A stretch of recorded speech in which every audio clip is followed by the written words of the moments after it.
Today we are going to discuss about one of the prominent essay writers of English literature, Charles Lamb. Charles Lamb was an essayist of early 19th century or the Romantic period, the Romantic revival, return back to nature. Along with Hazlitt and De Quincey, Lamb forms a very powerful group of personal essay writers who impressed the English readers as well as the readers outside England. So, Lamb was immensely influenced by his previous essay writers like Brown, Fuller, and he to a great extent imitated their writing style.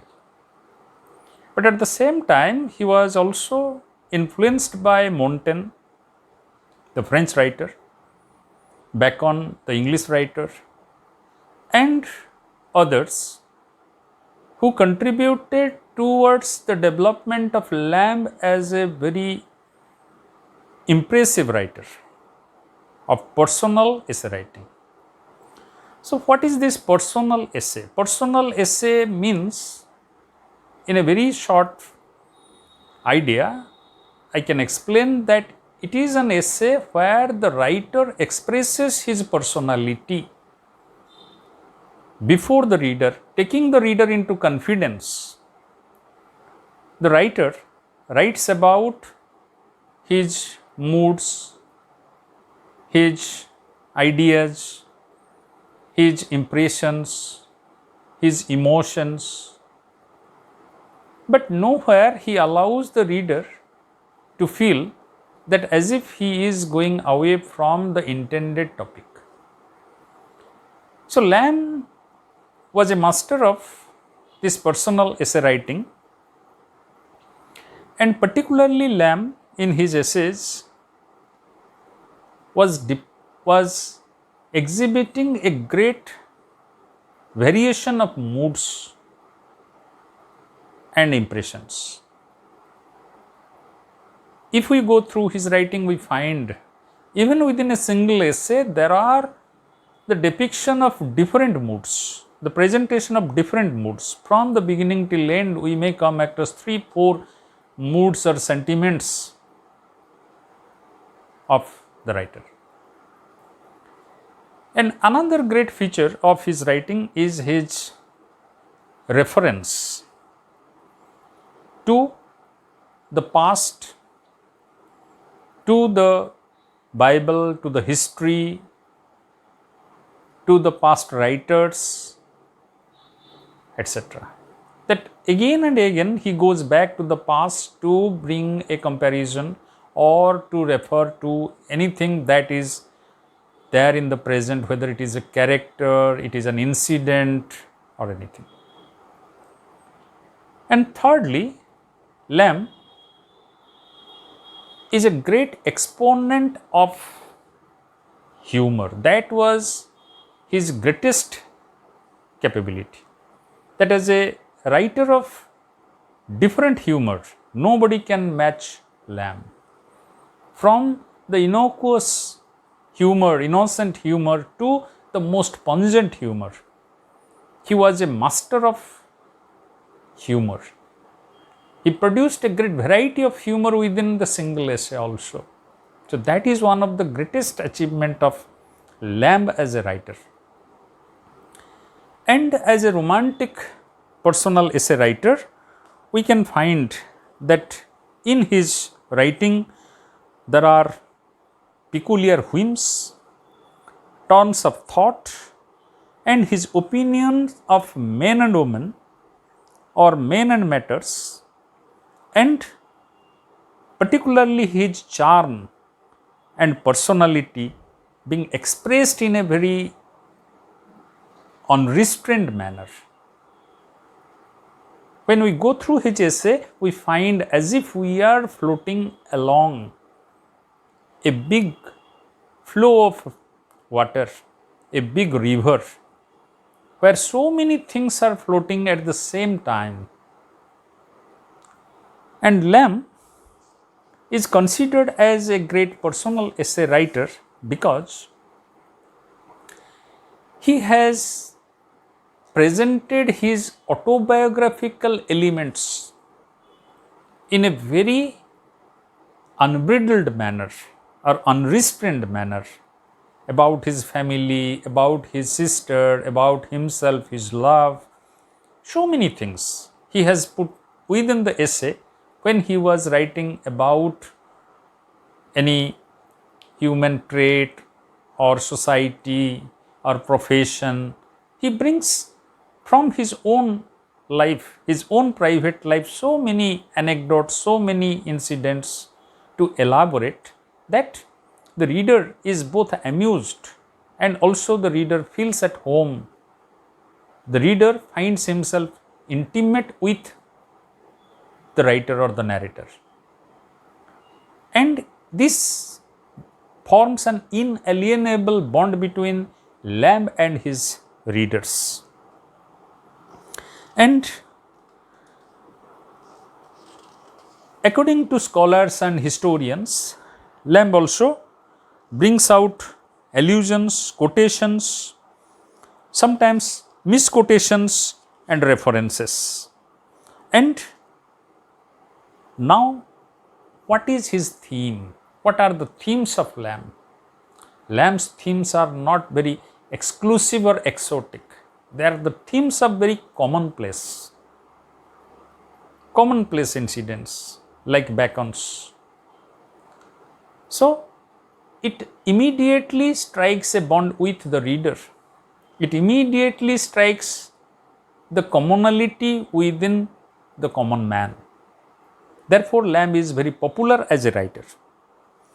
And almost all his essays are highly subjective. In contrast to his contemporary Hazlitt, who is very objective,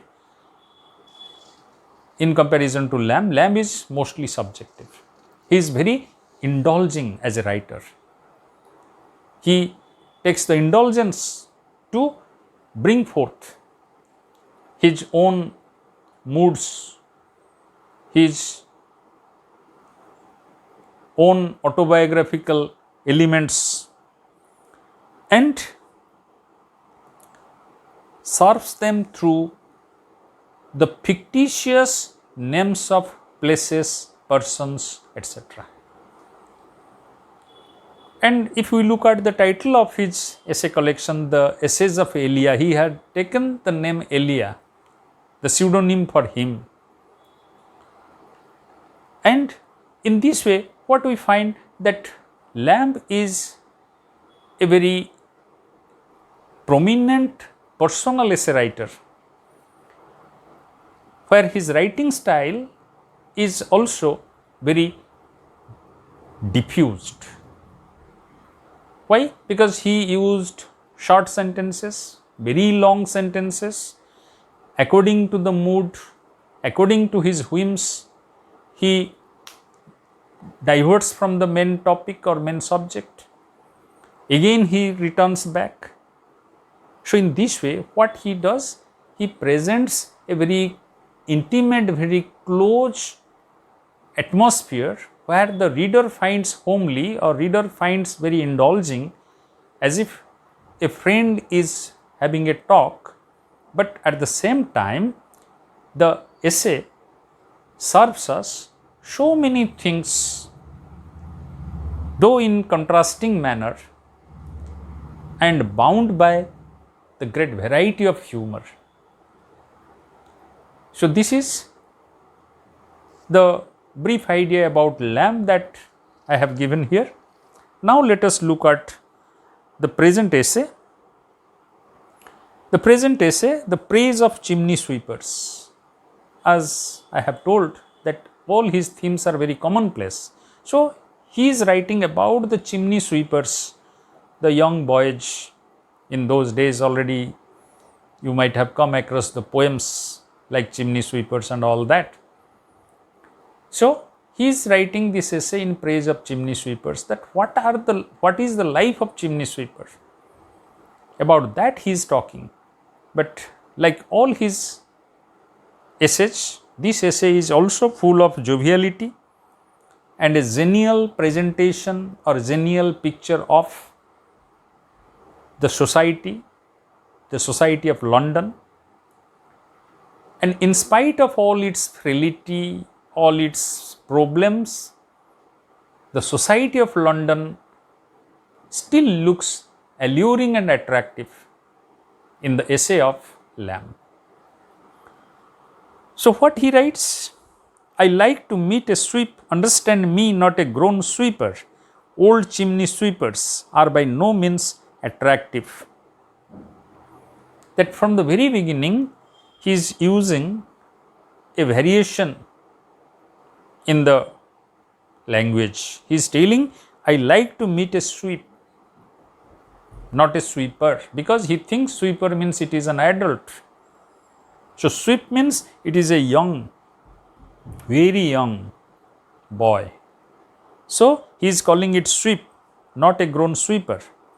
Old chimney sweepers are by no means attractive. He is telling chimney sweepers, if they are old people, if they are adult people, they are not attractive. These young children as chimney sweepers, they are very attractive. Why? Because of their agility, because of their innocence, because of their movement and so many things. But one of these tender novices, blooming through their first negritude, the maternal washings are not quite effaced from the cheek, such as come forth with the dawn. So he is narrating that early in the dawn, early in the morning, I come across these chimney sweepers who are representing the negritude. Negritude means suggesting the Negroes, the black. But why these are negritude? They are going through the negritude because these are white people, these are English people, white children. But because they have to sweep the chimney and the blackness, the darkness of the soot covers their body, so they look like the Negro boys. But beyond that blackness, the writer is telling, if we search, we find still their cheeks are very tender, as if the care of their mother has not gone away. They are very young, very tender, they are novice. And their little professional notes sounding like the pip pip of a young sparrow. Look at the description. This is a romantic description, that these boys, they are sweeping the chimneys early in the morning before the sun rises in the cold winter of London, and the sound of the sweep is creating the sound pip pip like the young sparrows to the ears of the writer, or like to the matin lark should I pronounce them in their aerial ascents, not seldom anticipating the sunrise. And he is also comparing their sweeping sound with the martin larks, the larks who are ascending to the sky before the sunrise, not anticipating the sunrise. So these young chimney sweepers are compared with the martin larks, the young sparrows, because they are also waking very early in the cold morning and sweeping the chimney, going to their duties. I have a kindly yearning towards these dim specks, poor blots, innocent blackness. And he describes them as innocent blackness. They are black not by color of the skin, but by the dirtiness of their profession. So he is calling them innocent blackness, poor blots, and dim specks. I reverence these young Africans of our own growth, these almost clergy imps. One after another description, comparison, allusions come from Lamb to describe the young chimney sweepers. Now he is comparing them or imagining them as the clergy imps. That means they are like the clergies in the church, grave, silently working. But they are imps, they are not the clergy, they are small ones. And sport their cloth without assumption, and from their little pulpits in the nipping air of December morning. And he is telling them as clergy imps because of their dress, which is dark. They look like the black gown of the clergies, and the chimneys are compared with the pulpits of the church from where the priest or the clergy delivers the sermon or preaches. So these young people early in the morning climbing to the chimneys, sweeping it just like the clergies, giving their sermons to the whole world when they are sleeping in the cold winter morning. That time to wake up, time to work. The night has come to an end. And to pursue him in imagination, as he went sounding on through so many dark, stifling caverns, hurried shades, to shudder with the idea that now surely he must be lost forever. And the writer is imagining the chimneys in London houses of those times. They were having their pipes through all rooms to provide the heat connected with the firing places. And these young chimney sweepers, they are moving through those chimney pipes, and the writer is imagining that they may get lost somewhere in the crisscross of these pipelines, these fire lines. And to revive a hearing of his feeble shout of discovered daylight, and then a fullness of delight running out of doors to come just in time to see the sable phenomenon emerge in safety. So these young children, early in the morning, they come running, they enter into the chimneys from somewhere, and then they get lost. The writer feels anxiety. What will happen if they will be stopped somewhere? But after cleaning all the pipes, they emerge at the top of the chimney and declare to the whole world that they have conquered. They have traveled successfully like any navigator in the ocean. And then they alight, they go down and again run for the next house to clean the chimney. So in this beautiful manner, Lamb presents the most horrible life of the young chimney sweepers. The young chimney sweepers are leading a very horrible life. If you go through the social history of that period, or if you go through some of the literature of that period, you will find that these chimney sweepers, most of them, they were put under some leaders, and they were forced to work the child labor. And in this cold winter of December, they are also running from one chimney to another, from one house to another, when people are under the warmth of their bed. But the poet is very romantically presenting their efforts to make the chimney sweeper look a very attractive creature. The brandized weapon of his art, victorious like some flag waved over a conquered citadel. I seem to remember having been told that a bad sweep was once left in a stack with his brush to indicate which way the wind blew.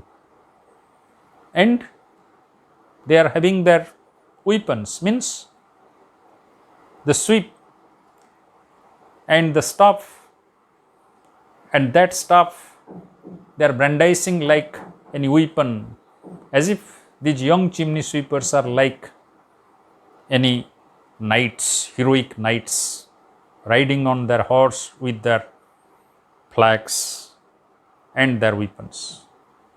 And he is describing about one mishap when one of the chimney sweeper, he was lost somewhere in the intricate pipes of the chimneys, and another one who was trying to make a guess of the blow of the wind by pointing out his staff, he was stuck somewhere. It was an awful spectacle, certainly not much unlike the old stage direction in Macbeth, where the apparition of a child crowned with a tree in his hand rises. And he is giving the allusion to Shakespeare's Macbeth, where the child was crowned with a tree. So here the young chimney sweeper was sticking out of the chimney from that staff and hanging perilously, reminding the writer about the play Macbeth. Then he is telling, addressing directly to the reader. So the writer is immediately going back to the reader. If thou meetest one of these small gentry in thy early rambles, it is good to give him a penny.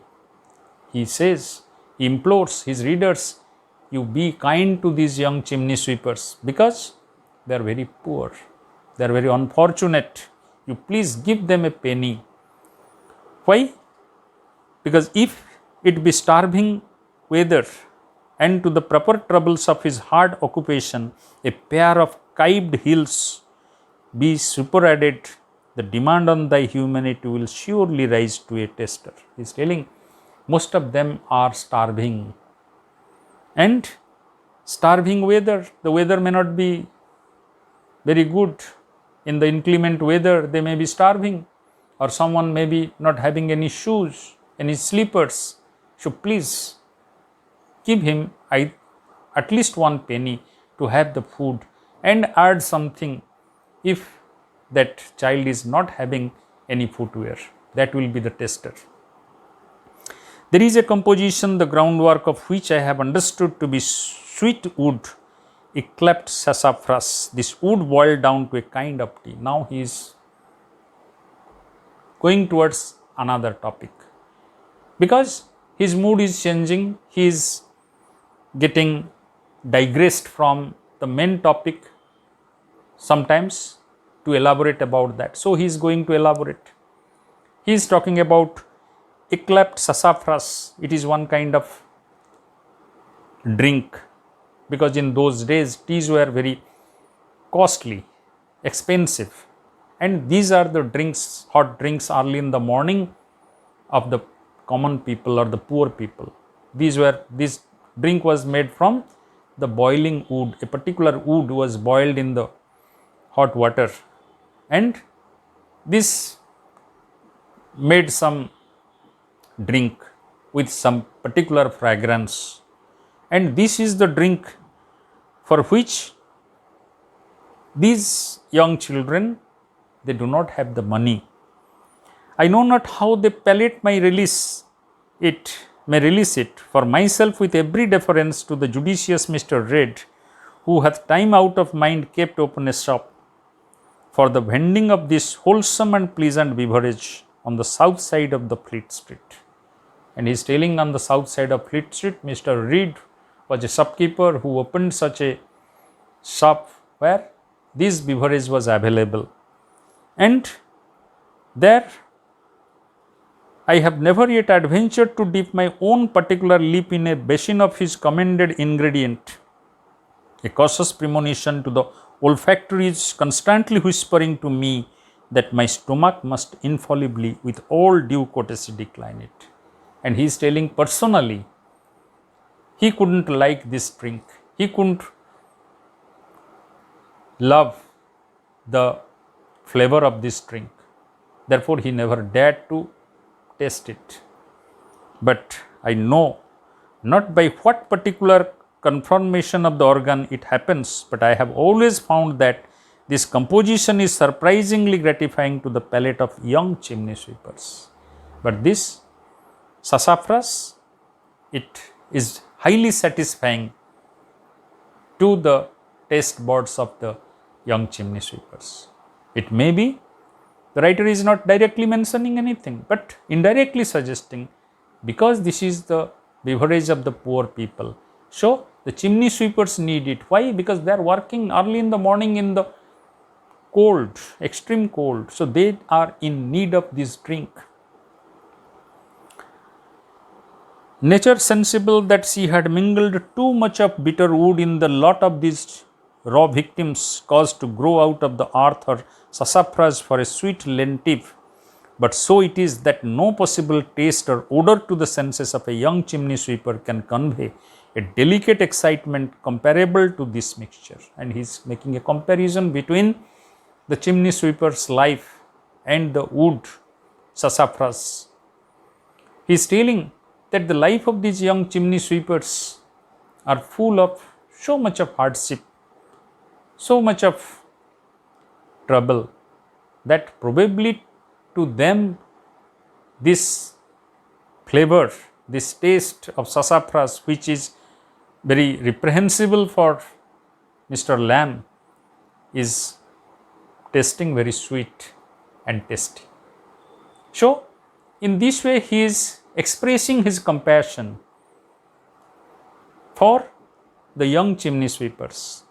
He is telling that their life is full of hardship, great sufferings. Now, albeit Mr. Reed boasteth, not without reason, that his is the only Salopian house, yet he it known to this reader, if thou art one who keepest what are called good hours, thou art happily ignorant of the fact. Now, Mr. Lamb is further digressed.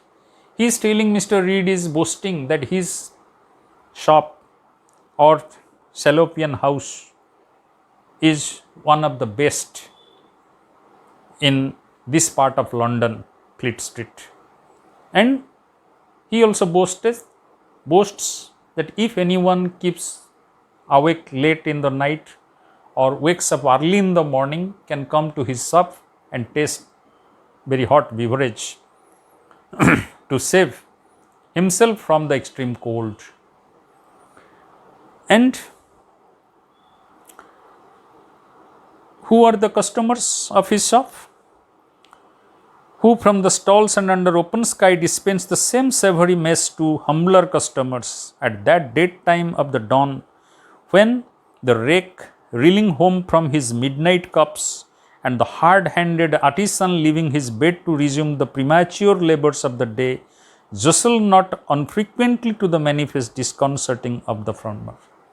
So his customers are the drunkards who are returning from their late night booges, or the rakes who are reclining home, or the humbler customers who have come early in the morning to take the walk within nature or going for some distant journey, or the artisans who have woke up early to complete their work which was left incomplete the previous evening.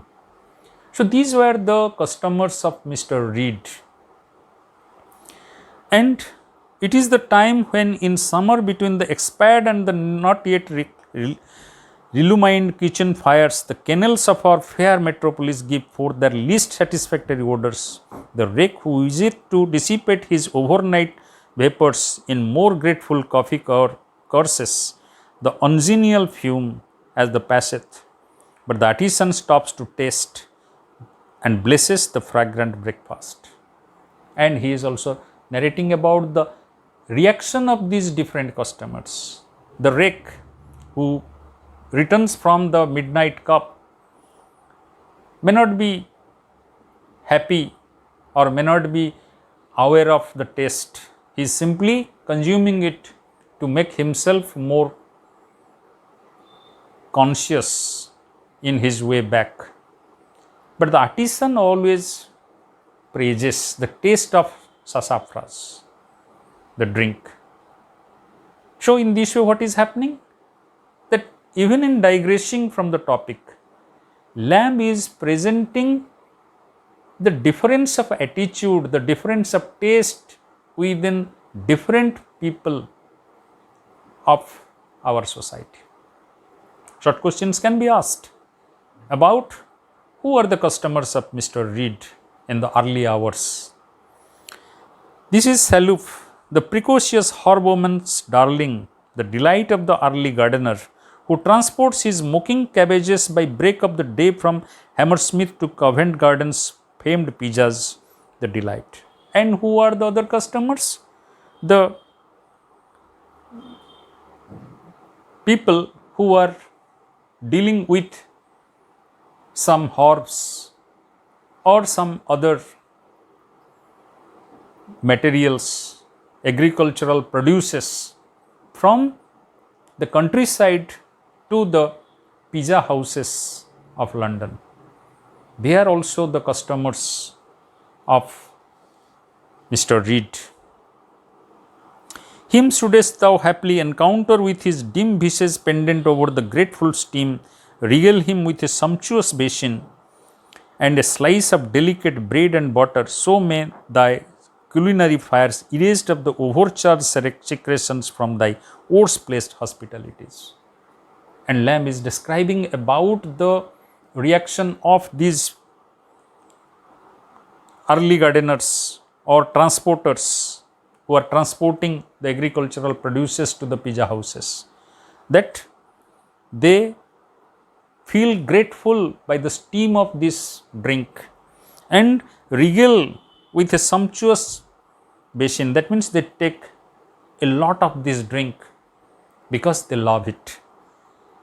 So may thy culinary fires of the overcharged selections from the worst placed hospitalities curl up a lighter volume to the welkin.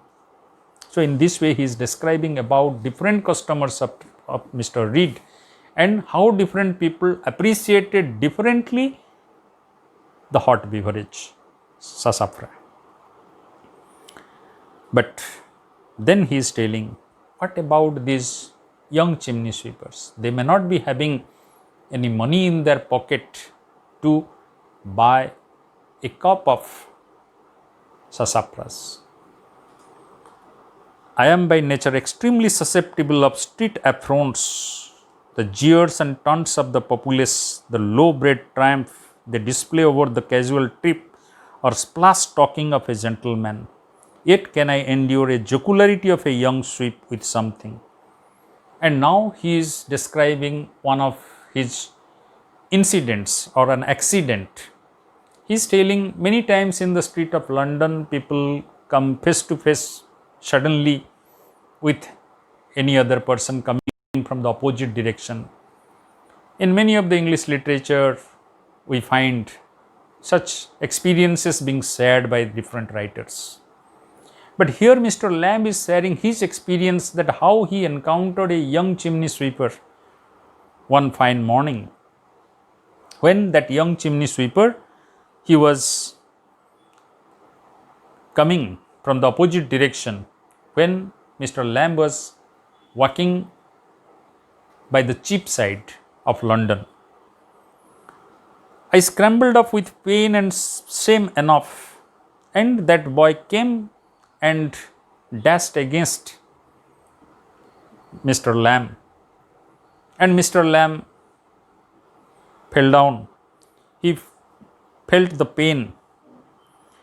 And when the roguish grin one of these young wits encountered me, but suddenly he saw that with whom he encountered, it is a young chimney sweeper. He calls him a roguish grin. That means after falling, the boy was still grinning, smiling. And there he stood pointing me out with his dusky finger to the mob and to the poor woman. And the boy was smiling and pointing towards Mr. Lamb and showing to the mob who gathered there, and a woman, probably his mother, who was chasing him or trying to punish him. So, in spite of his pain, in spite of his fear that the boy himself must have sustained some injury or must have got some pain, but he forgot for the moment his pain, his suffering. and he was grinning at the writer, but the writer is feeling not ashamed, not outraged or insulted, rather he is feeling happy. Why? He thinks that at least for a moment I have brought some happiness to the life of these miserable creatures. So, twinkling through all with such a joy, snatched out of desolations that Hogarth, but Hogarth has got him already in the march to Finchley, grinning at the pie man, where he stood as he stands in the picture irremovable. He was grinning. For a moment he is overjoyed. Probably that is a precious moment in his life, because all through his life he is suffering, he is struggling, he is working, he has been pressurized, he has been chased, beaten. But now, even through the accident, even through the pain, the boy is able to smile. That provides the writer a moment of joy, that through his own suffering also he could provide joy. And the grin of the genuine sheep hath absolutely no malice in it, that I could have been content, if the honor of a gentleman might endure it, to have remained his butt and his mockery till midnight. And he is telling, he was grinning, and it was a maximum of glee and minimum of mischief in his mirth. But it is a genuine smile without malice, and that has been enjoyed by the writer. I am by theory obdurate to the seductiveness of what are called a fine set of teeth. Every pair of rosy lips is a casket, presumably holding such jewels, but methinks they should take leave to air them as frugally as possible. The fine lady or fine gentleman who show me their teeth show me bones. And the writer is further digressed to discuss about the mannerism, the contemporary artificial mannerism of London society. He is telling that in London society, the young men and the gentlemen and the ladies are particularly using the lipsticks, decorate their mouth, but seldom they smile genuinely. So, when they smile out of courtesy, out of manners, the writer is telling they are not showing me their teeth, they are showing me their bones. There is no genuineness, there is no spirit, there is no mirth, there is no laughter, there is no happiness. But in this grinning of the young chimney sweeper, he has come across the genuine joy, the genuine happiness. Therefore, he is comparing the showing of the teeth and to show me bones. Yet must I confess that from the mouth of a true sweep, a display of those white and shining ossifications strikes me as an agreeable anomaly in manners and an allowable piece of foppery. So he is telling that this smile, this grinning of the young boy, it is an anomaly of manners.